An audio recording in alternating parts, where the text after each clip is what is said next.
We're more than a year away from the 2020 election, but one race for Congress is already contentious. That's right. At 6 o'clock, we revealed audio evidence of a campaign volunteer posing as a reporter to sabotage a rival's news conference call.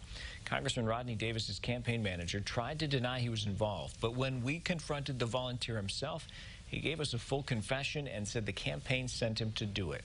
WCIA 3's Capitol Bureau Chief Mark Maxwell is live in Springfield. Mark, veteran reporters and campaign staffers say this crosses a line.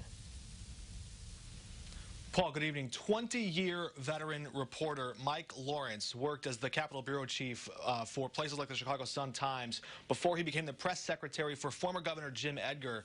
I reached out to him to ask him what he thought about this episode, and he told me that the deceitful ambush stunt goes beyond the dirty tricks he remembers from back in the day of campaign tricks, and he said this actually goes beyond what he's seen in his long career. Yes. Hello. This is Jim Sherman from the LS Ultimate newspaper at SIUE.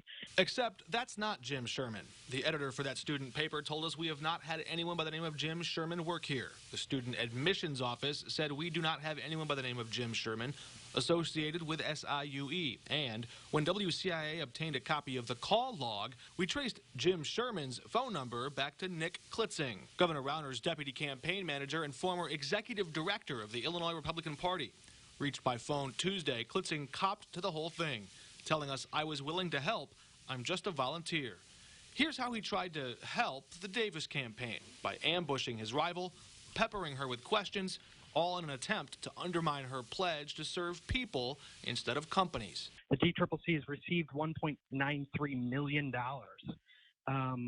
from some of the biggest corporate PACs, Lockheed Martin, Goldman Sachs, Morgan Stanley, big pharma companies, big coal companies.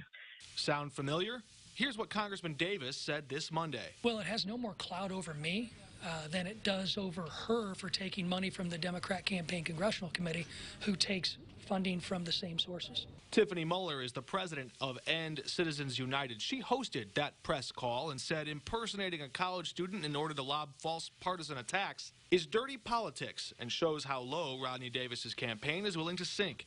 He should condemn these tactics and stop the dirty politics.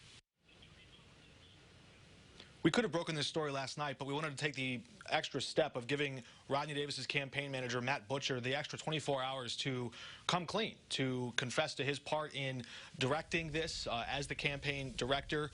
We gave him those 24 hours. He has not responded, not offered any explanation, not come clean to his role in this so far.